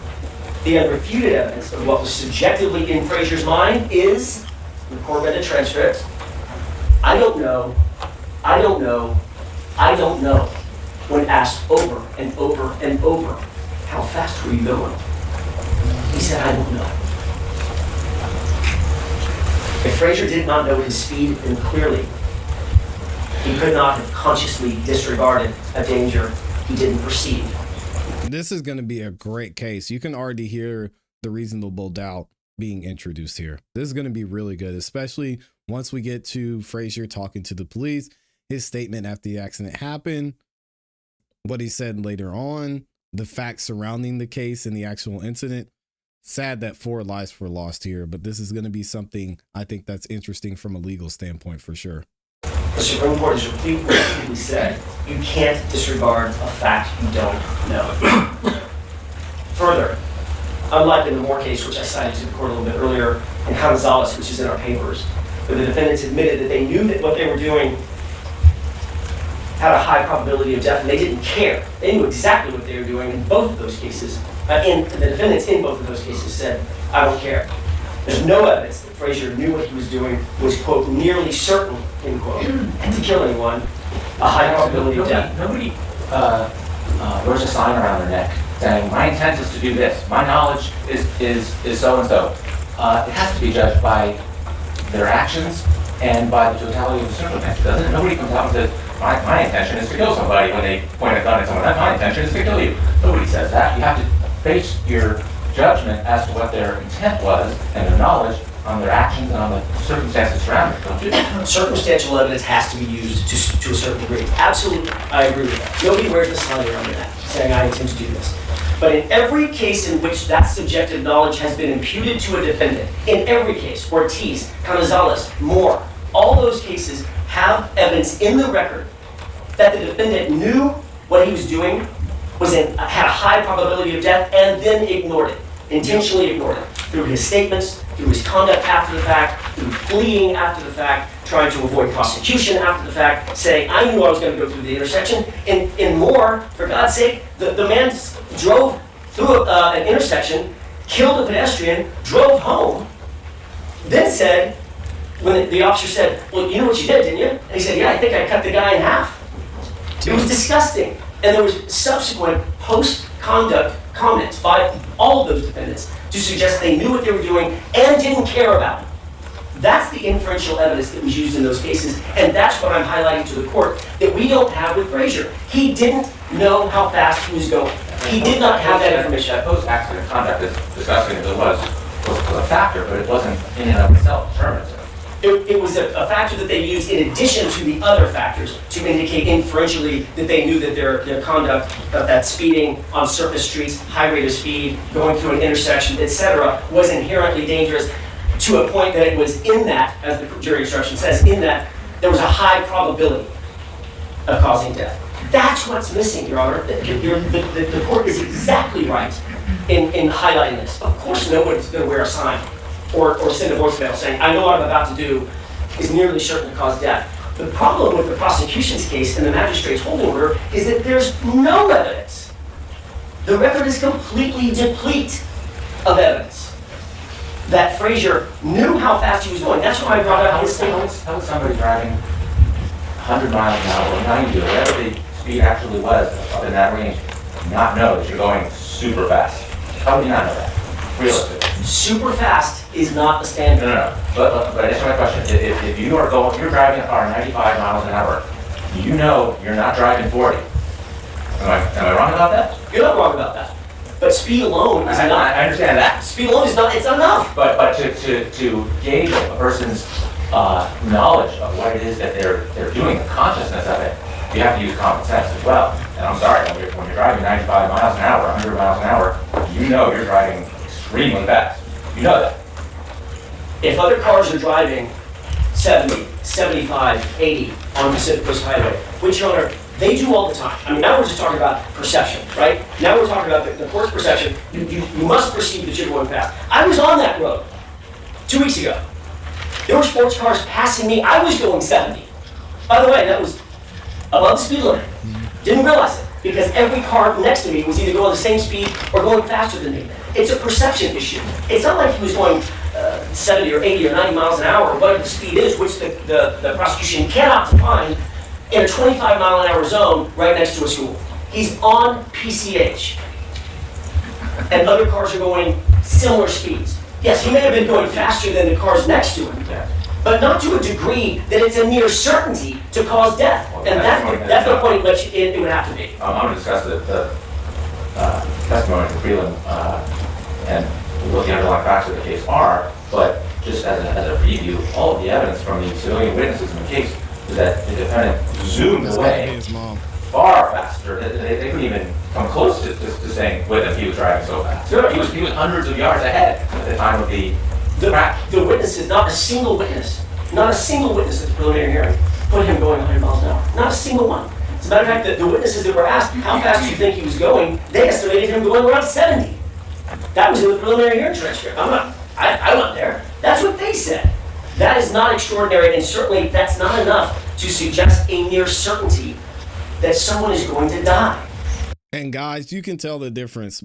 You can tell when someone's going 100 miles an hour. I know y'all have experienced it. Been on the interstate going 70, 75, 80, and someone goes past you. You can tell they're doing 100 plus. Even when you're it's just not enough. I'm not saying, and I don't want to get spun into a discussion or even an argument with certainly with the court about was it dangerous. We can all agree speeding is dangerous. We can all agree that it has a possibility of causing death or great bodily injury. We can all agree with that. That's not the law. Can we agree that the faster you're going, the more likely it is to cause death? Depends on how fast you're going. Absolutely depends on how fast you're going. We can all agree on this. According to Justice Evans, that's not enough. Right? That is not enough by itself. And that's the only thing the prosecution has. Speeding. That's it. And that's notable. The people routinely charge vehicular manslaughter, not murder, just as the court is discussing, in fatal speeding cases, unless there's clear evidence of the subjective knowledge. 2 weeks ago, to that point, to the court's point, 2 weeks ago, maybe not 2 weeks ago today, maybe it's 14 days, 15 days, 13 days ago. It was October 25th. This same office filed manslaughter charges in a case called People versus Kirksey. Here we go. The driver was speeding on surface streets, drove onto the sidewalk, struck and killed 2 pedestrians, severely injured 2 others, then fled the scene, then fled the jurisdiction. He was finally caught in Chicago 2 weeks ago. Killed 2 pedestrians, injured 2 others, fled the jurisdiction, and fled for the specific purpose of avoiding prosecution. Manslaughter. They didn't even approach murder charges in that case. If the law is anything, it's got to be deliberate. This guy is so good, man. Frazier, by contrast, as established in the facts of the preliminary hearing, stayed at the scene, cooperated with investigators, no drugs, no alcohol on board, no driving history, no fleeing, no secondary criminal act, all of which this other case had. Like I said, if the law is anything, it has to be deliberated, and it has to be consistent. And that means that similar facts should produce similar charges. And less aggravated facts should never be charged more severely. Selective charging is not just unfair, Judge, as this court knows, it's unconstitutional. Here, there's not even evidence that Frazier intended to drive fast for its own sake. Every available piece of evidence supports the opposite, that he was reacting to events unfolding in the moment, including being chased, being clipped by another vehicle seconds before impact. That is not malice. I'm not arguing that it wasn't dangerous. That's not the law. The law is for malice. It has to be a near certainty to cause death, and he has to subjectively say, I know it, and I don't care. That's their burden. What we have before us is instinct, not intent, not subjective intent. This was not malice. This was an accident. Perhaps negligence, not murder. The people now argue in their papers that the cause of the crash, astonishingly, is irrelevant. That doesn't change his culpability. Let me say that again. The cause of the crash is irrelevant.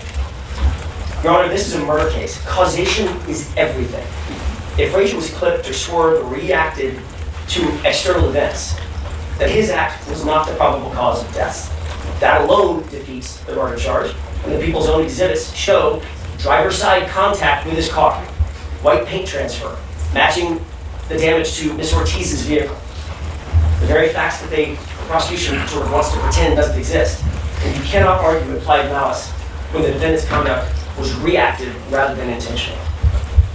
Yep, and shout out to AJ laying it down. This guy does not miss. I love listening to him argue these cases because he makes a great point. The prosecution, they're not being fair. If I want to look up this case that he referenced, and actually I'll look it up in the next video and see if I can find more information about the case where this gentleman just mowed over a couple pedestrians and then went home, which is absolutely insane. Where is the consistency here? This young man, he made a mistake and 4 young ladies had to pay the ultimate price. When it comes to the legal side of things, when it comes to the law, are we going to be consistent or are we not? I can't wait to hear from the prosecution on this. Unfortunately, we know how this turns out. The judge said, I'm not going to dismiss these charges. But when this goes before a jury and they hear this man give this excellent, clear, easy to understand explanation, and then we see the evidence laid out, I think they're going to find that AJ may be right. We'll have to wait and see, though. We still got a lot of time before this trial starts. So let me know what y'all think about this in the comments in the chat. And we've got 15,000 of y'all in here. I'm going to stop talking. And we'll get right back into this because AJ is not done cooking. This man doesn't miss. Alan Jackson is back at it again, getting ready to defend his client, Frazier Bohm, and talk about exactly why he thinks this case has been overcharged. And we're going to see here why he's pointing out that the prosecution isn't being consistent either. Check this out. Your Honor, Section 995 exists for exactly this reason, to purge charges that sound great or based on legally unsupported theories. The Supreme Court has repeatedly instructed that 995 motions must be granted when the magistrate applied the wrong legal standard, not just where the evidence is weak, but where the governing law and the governing elements were misapplied. And that's what happened in this case. It's precisely what happened here. Judge Edward did not get the law right. He accepted that there must be a number, there must be a speed theory, and that's legal error. The people continue to cite to the court outdated law, and that is legal error. The controlling standard for the objective requirement has never been met, and that's legal error.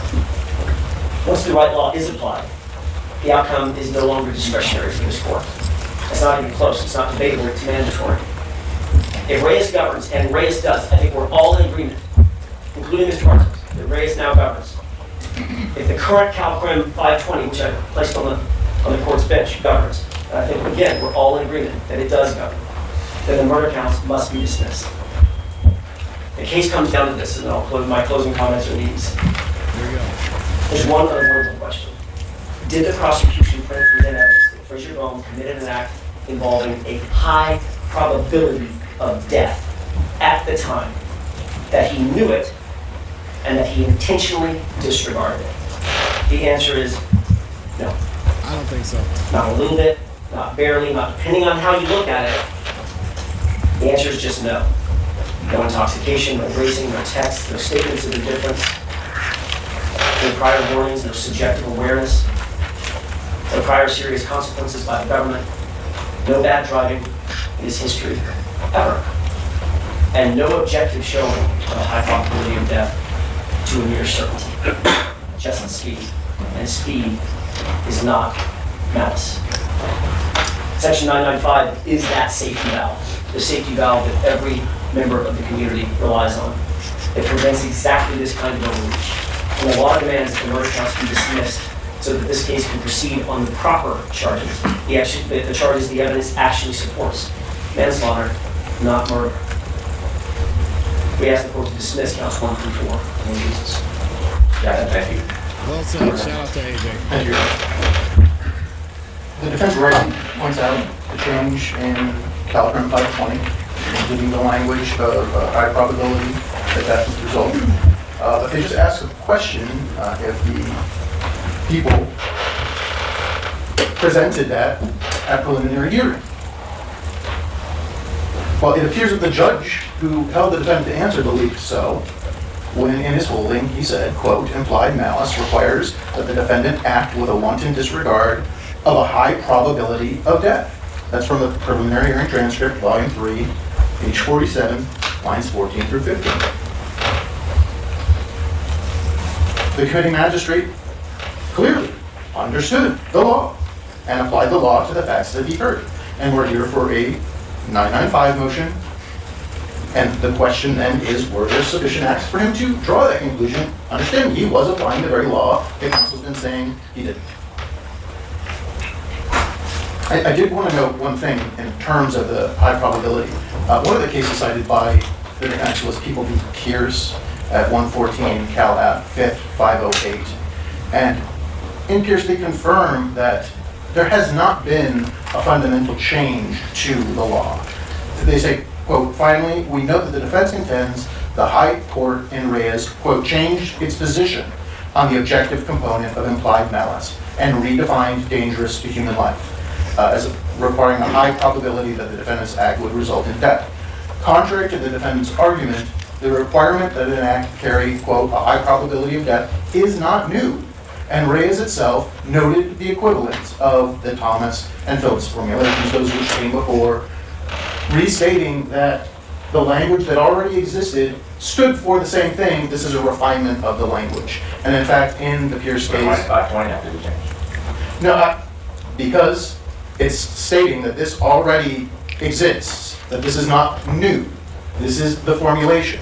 The change of 520 was a refinement in the language. The standard has always been that the failure to act, even from the previous language, the natural and probable consequences of the act were dangerous to human life. That's not the same. That's not as stringent as the requirement. It is different language, but the point was that that was the language that was provided to, in this case, a jury. And the court upheld the conviction, stating that the language was sufficient based on what was provided to the jury at the time. So the question now that we're facing is whether there was sufficient evidence presented to the committing court in order for there to be the order holding to answer. And the defense has said time and time again that speed alone is not sufficient. And speed in isolation is not the determination. Watson and all of its progeny, again and again, they don't provide any definition of what implied malice is. They talk about the circumstances and how every case must be evaluated on its own circumstances. There is no number that's ever provided by the court. This isn't a case of speed in isolation where the defendant was driving down an open road with no other vehicles, with no other cars, pedestrians just flying and reaching high speeds. This is a case where the crime took place on a stretch of road that has homes on both sides, with driveways and garages leading directly onto the street, with other vehicles that were going the speed limit at the time that he was driving, cars parallel parking on the side of the streets, and pedestrians walking on those sides, given that that stretch of PCH, which the defendant said that he was familiar with, doesn't have sidewalks. This was all information known to the defendant at the time that he decided to engage in the behavior that he did.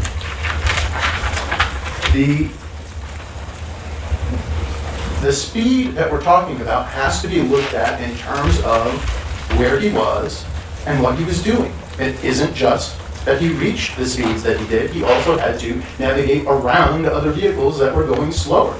And that evidence was presented at the preliminary hearing.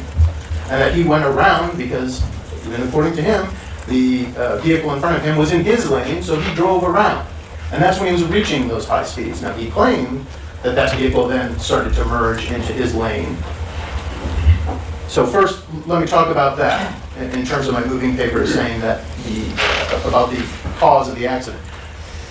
The defendant's conduct was the proximate cause of the accident, or the collision, I should say. There is not evidence presented at preliminary hearing or anywhere else other than the defendant's statement that there was any contact between the defendant's vehicle and another. And the physical evidence shows that that did not occur.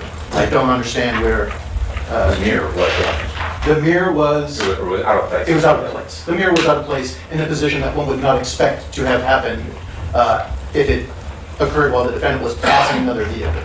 One would anticipate the mirror would be knocked back as it struck, as it's moving forward, and it would be knocked backwards. The defendant's mirror was knocked forward. That was after he had exited his vehicle. I could not say exactly how that occurred, but it does not appear that it would have come from striking that other vehicle, and certainly being the fact that the other vehicle suffered no damage on its mirror. The important point then is that this other vehicle is part of the issues that the defendant faces when he gets his vehicle up to the speeds that he did, because people change lanes. And if the defendant is attempting to pass on the right at speeds of 104 miles an hour, and the vehicle starts to turn, he does not have sufficient time in order to control his vehicle. And I did want to point out that the one thing that the defense didn't talk about was the fact that the defendant said when that vehicle came into his lane, he swerved to avoid it. We had the electronic data from the airbag system, and that was presented and put into evidence, and there was no swerving to what would be the light to the right. The only inputs were still left. The only steering inputs at all were to the left, contrary to what the defendant said.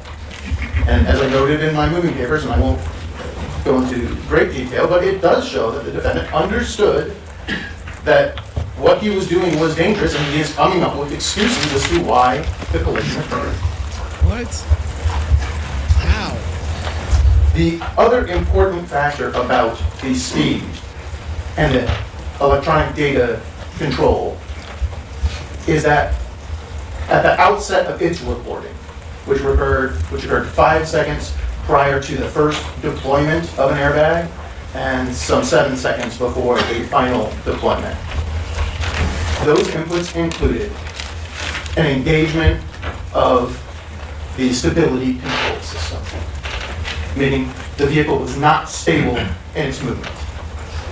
In fact, we heard testimony at the preliminary hearing from Miguel Cucino that he observed the defendant's vehicle skid, lose traction with the road as he saw it then speed up. He said he could see the puff of smoke.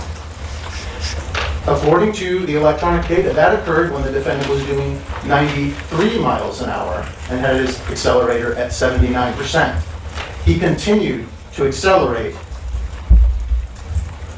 for another 4 seconds after the vehicle lost traction with the road. As the court said, this isn't just he's going faster and doesn't notice, as Mr. Jackson said. He is being warned by his own vehicle that he does not have control, and yet he exceeds even that speed, which is already far above the limit. But doesn't that show negligence, though? How does this show malice? Again, I'm not an attorney. I'm asking you guys because people just like us are going to be on the jury. These are important questions that need to be answered. How does that show implied malice, though? But to me, that seems like recklessness and negligence. He is being warned by his own vehicle that he does not have control, and yet he exceeds even that speed, which is already far above the limit, and continues on to what the data reported as 104 miles an hour. How could he not have known? In regards to the defense saying that we are relying simply on a slogan to prove that the defendant had subjective knowledge of the dangers of his speeding. It was the defendant himself in the statement who turned the slogan into something personal to him, that he had 2 of his best friends die as a result of speed. What? The defendant had the knowledge. He admitted that he had the knowledge. The issue is, as Mr. Jackson pointed out, does that mean that forever he could be charged with murder if he exceeds the speed limit by a single mile an hour? And the answer is no. Probably not even 5 miles an hour. Probably not 10. It has to be that he exceeds the speed and does acts that demonstrate implied malice. And here, that's exactly what we have. He knew that the speed, and he said that he believed it was 130 miles an hour, caused the death of his 2 best friends. Again, I'm not saying that the number is 130, but he clearly has an understanding that these excessive speeds can result in death. And it's not certainty, it is more than remote, and I want to get the language right. In one of the citations, and this is from Reyes, citing People v. Cravens, the quote from a concurrence of Justice Liu, although an act that will certainly lead to death is not required, the probability of death from the act must be more than remote or merely possible.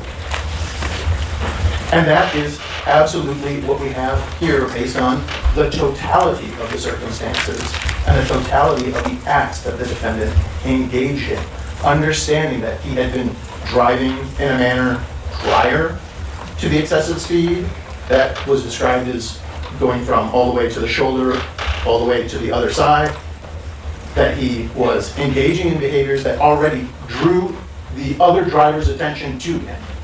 And then, at that point, he decided to speed at such excessive speeds. And when I say excessive... Yeah, so the reason they keep hammering this home is because it's going to look bad in regards to the implied malice here for Frazier if they can show, and which it seems like the prosecution has been able to show, that his car was giving him warning signs and saying, hey, something's wrong. And then he continued to push the accelerator down to 70%.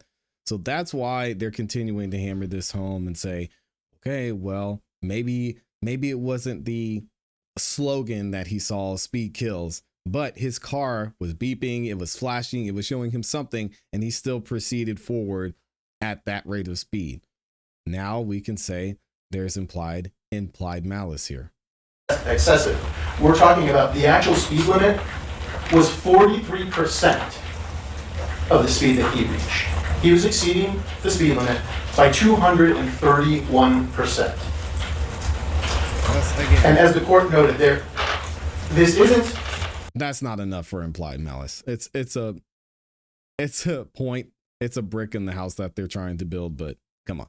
Just about the speed. It's about his knowledge and about where he is engaging in this excessive speed. And he said he knows PCH like the back of his hand. If he knows it like the back of his hand, he knows that people are putting out their trash cans. He knows that people are parallel parking.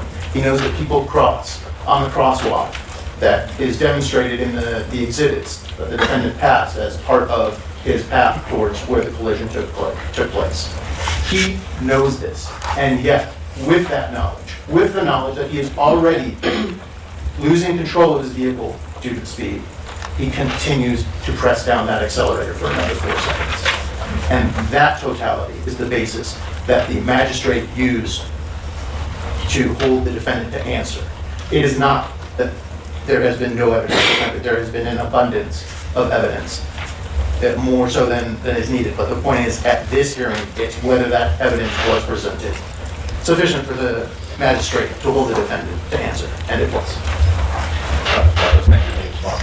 Very briefly, first of all, first thing I want to mention is that the math is wrong. It exceeded the speed limit by 230%. The math is wrong. If the speed limit was 45 or 50, 230% would be 145 miles an hour. That's absurd. 100% is double. 100% on top of that is the 45 again. So let's get the math right. It wasn't. Was he speeding? Sure. But I don't want to get ridiculous about this. 230 times? I want to know, what the hell is he, a jet? You got the math wrong. Let's talk about facts. That's funny. Provable facts. Mr. Bartos says he was speeding. Okay? That's in a bucket. He's been saying that from day one. He's searching, and the prosecution has been searching and grasping at straws for anything other than that. There are homes at the side of PCH. That's dangerous. There are driveways leading out to PCH. That's also dangerous. There's cars parked along PCH. Boy, that's dangerous. There are trash cans. People have to put their trash cans out. That's dangerous. There's no sidewalks, and yet there's still pedestrians across the street. It's also dangerous. He went around some slower traffic, so says Mr. Bartos. Is that dangerous? Maybe, maybe not.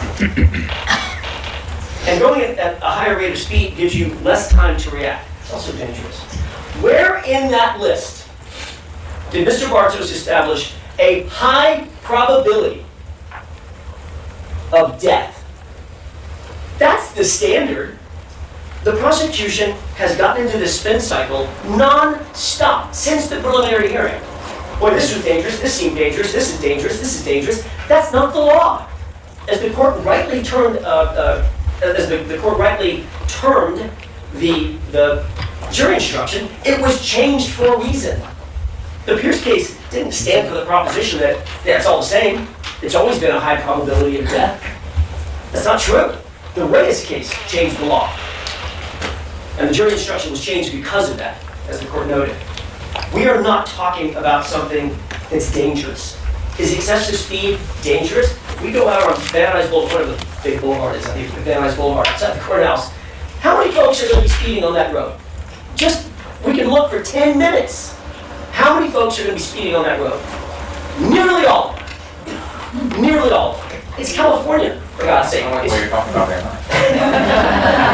Fair enough. Fair enough. I'm making the point, but I don't mean to upset a community, but I'm making the point that speeding can be dangerous, probably is dangerous, but it doesn't in and of itself reflect a high probability of death. What circumstances would, in your mind, represent a driving that possesses a high probability of death? If he was high.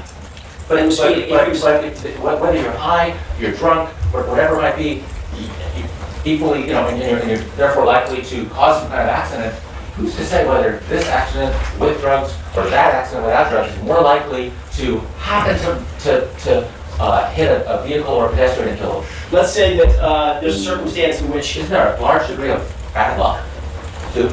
Luck is not enough. It has to be, yes. Sometimes accidents always happen to a certain degree because of bad luck. But the question becomes, when is it elevated to murder? That's why manslaughter exists, Judge. That's exactly what you're explaining is why manslaughter exists. Because sometimes people are doing things that are inherently dangerous, they shouldn't be doing it, it costs somebody their life. In every manslaughter case, it's important to reflect. I'm not standing up here asking that the entire case be dismissed. I'm saying let's call it what it is. In every single manslaughter case, every one, someone died. By definition, someone lost their life. If what Mr. Bartos is saying is right, basically, well, the car has a system on it that engaged. It was a traction control system. The car's telling him what he's doing is just about to lose control of the car. Well, first of all, that's not how traction control systems work. That's not true. There's a beep that goes off or a light that goes off on the dashboard. You never hear it. I've got traction control on one of my cars, and you never know that it's going off. It's embedded in the EDR system, but it's not tapping the driver on the shoulder and saying, hey, slow down. That's not how it works. Yeah, and that also, I'm sure AJ's going to get to this. I should not interrupt. That's rude. It also doesn't say, hey, there's people down there. You're probably going to kill them if you keep driving like this. I'm going to let AJ cook that. The question to answer the court's, the answer to the court's question is, what would show a high probability of death? Street racing. At 100 miles an hour on certain streets. High probability of death. Why is that anymore? Because more likely to cause death than just driving 100 miles an hour? Because street racing by definition is competitive, and you're constantly trying to outperform the other car. It's coordinated, and you're intending to go as fast as your car will possibly take you. That's the point of street racing. Street takeovers, where you're doing donuts surrounding pedestrians. Nearly every one of those cases that's prosecuted, if a pedestrian gets clipped by a car drifting in circles, gets clipped and gets killed, nearly every one of those cases is prosecuted as a murder. Why? Because it's not just excessive speed, it's losing control of the car on purpose with a pedestrian standing five. Not on purpose. Drifting is losing control of the car going out of sorts. In other words, driving in a manner in which it was not designed to be driven. It's drifting, by definition. So you have far less control. No car is designed specifically for that. It has to be in the hands of a professional. So these street takeovers, they kill people all the time. And normally those are prosecuted as murder cases. Why? Because it has the added effect. You're not just speeding like on the 405 to get around slower traffic. Driving on a sidewalk, driving when you're evading police. There's always an additive to just speed. That's what Justice Evans was saying. What about the environment? Mr. Parker sort of touched on an example that I was going to raise as well, which is, don't you have to consider the environment and the circumstances? There's a difference in the risk of death in driving 100 on PCH versus, some, far out, desert road where you're on a straightaway, there's no other cars, and nobody's around, and you can just go at 100 and not have to turn the wheel. There's a difference between that and driving on a dangerous crowded road like PCH, isn't there? They're both dangerous, but neither one of those, by just driving fast alone, neither one of those include a high probability of death. People do it every day, Judge. On PCH, they do it every day, and no one dies. It doesn't include a high probability of death. This is an incredibly high burden. We're not saying that it wasn't dangerous. I'm not suggesting that there wasn't a possibility that someone could get hurt. I'm saying that there was not a high probability of death such that Frazier Bohm should be saddled with murder charges. These are the same charges that Brian Koberger is facing. That's the point. Brian Koberger broke into a dorm and slaughtered 4 people. He's facing 4 counts of murder, a plea deal. 4 counts of murder. It's murder, Judge. That's the point. That's what the magistrate misunderstood. Is it dangerous? Sure. Is there a possibility that someone could have gotten hurt? They did get hurt, so clearly there's a possibility. Was there a high degree, a near certainty, as the Moore case put it? Was there a near certainty, a high probability that someone would die that night at that time, and that he knew it and disregarded it? The answer is no. It's resoundingly no. We don't have to like it. I'm not asking anybody to like what happened or to justify what happened. I'm asking the court, call it what it is. We are objective purveyors of the law. That's what we do for a living. We don't use emotion. We don't supplant tragedy for the law. We don't supplant emotion for the law. It was tragic. It was emotional. It's devastating. But it wasn't murder. Woo, this guy. Is that opening statements? Are we seeing a preview of opening statements? He said, Your Honor, Brian Koberger got charged with 4 murders. And he planned this whole thing. He went up there, he bought the knife, he showed up to the house, he followed him, he waited until it was dark and quiet. That's not what this man did. Dang, AJ is out here cooking. Let's see if he got some more. Thank you. Jeez. Any response to that, Mr. Rogers? The evidence was sufficient for the magistrate, and he was correctly applying the facts to the correct law. Anything beyond that would be this court using its own decision-making, which is not Article 95. It's simply the determination whether there was evidence presented on which the magistrate could rely, and there was. Submitted by both sides. Submitted, Your Honor. Thank you. Thank you. So first of all, Church Council is aware, I'm going to put it on the record, made that standard 4995 motion.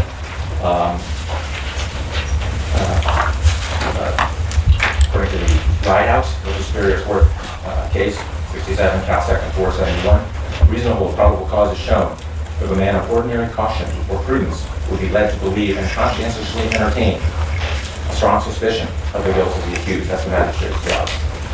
The Mandela case, 1983, 33 Cal 3rd 754, reaffirms that the magistrate's finding of probable cause should stand if supported by any rational interpretation of the evidence. If there is some evidence supporting the magistrate's conclusion, the information will not be set aside. Some evidence. People versus Superior Court, Decker, 2007 case, California Supreme Court case. The reviewing court asked whether the evidence provides a rational basis for believing the defendant could be guilty of the charged crime. every legitimate inference that may be drawn from the evidence must be drawn in favor of the information. The judge, in my position, is not to reweigh the evidence or judge the credibility of witnesses. At the 995, the question is whether there was simply probable cause to hold the defendant to answer, and that's all. So I'm going to discuss the facts here, and then I will discuss the law that applies to counts 1 through 4. There's no doubt the defendant was driving extremely fast on the PCH. All of the witnesses described it.